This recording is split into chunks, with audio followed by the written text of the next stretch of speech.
चुका था नबी अकरम के जमाने में। मुकम्मल का मतलब समझते हो? अब इस इस्लाम में किसी चीज की ना कोई कमी रह गई है और ना ही इसके अंदर किसी चीज का इजाफा किया जा सकता है, बढ़ाया जा सकता है। जितना मुहम्मदुर रसूलुल्लाह ने दिया है बस वही इस्लाम है। अगर कोई शख्स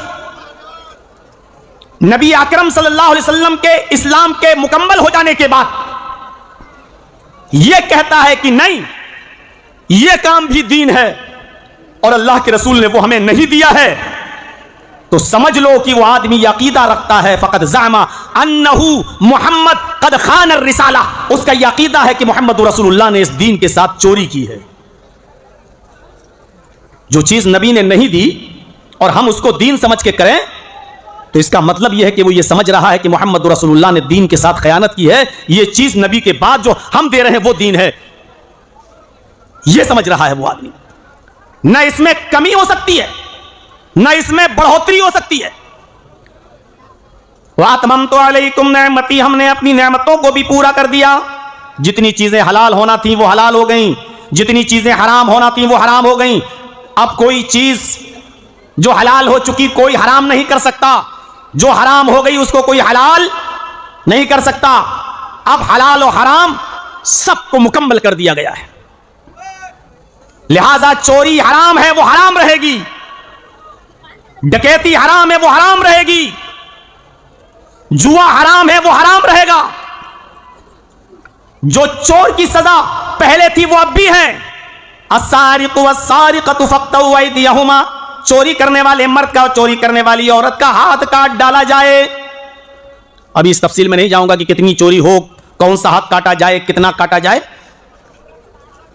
जो चीज गलत हो चुकी वो हो चुकी, कयामत की सुबह तक वो चीज अब जायज नहीं होगी।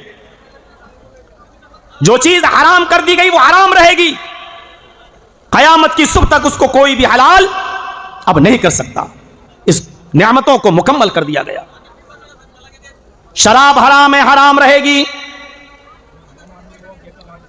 चाहे कितनी अच्छी चीजों से वो बनाई जाए। अंगूर से बनाओ, जौ से बनाओ, खजूर से बनाओ,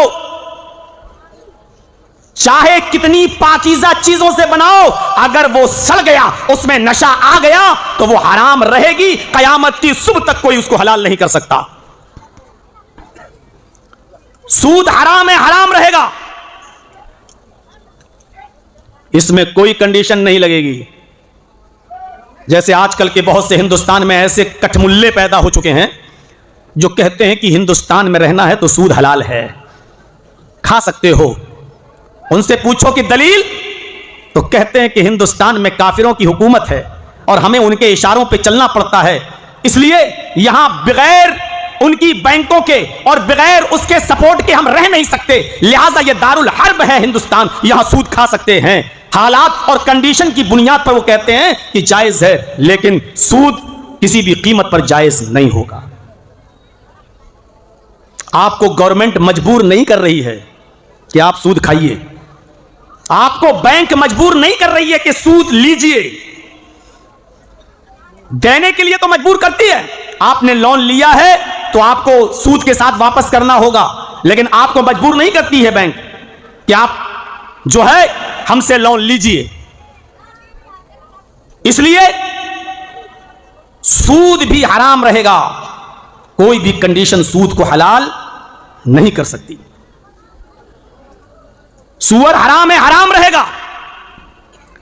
अब कोई यह कहे कि मौलाना साहब अल्लाह के नबी के जमाने में सूअर को इसलिए हराम करार दिया गया क्योंकि सूअर गंदगी खाता था, लैट्रीन खाता था, और बहुत सी जगहों पर आज भी गंदगी खाते हैं। गंदगी खाने वाली चीज को हराम करार दिया। माफ कीजिएगा, गंदगी के खा लेने की वजह से कोई चीज हराम नहीं हुई। नदियों में और तालाबों में और समंदरों में तैरने वाली मछलियां भी मुर्दे और लाशें और कुत्ते और क्या क्या समंदर में और नदियों में बहता है वो सारी चीजें खाती हैं मछलियां। तो क्या इन हराम चीजों के खाने की वजह से मछली के गोश्त को आप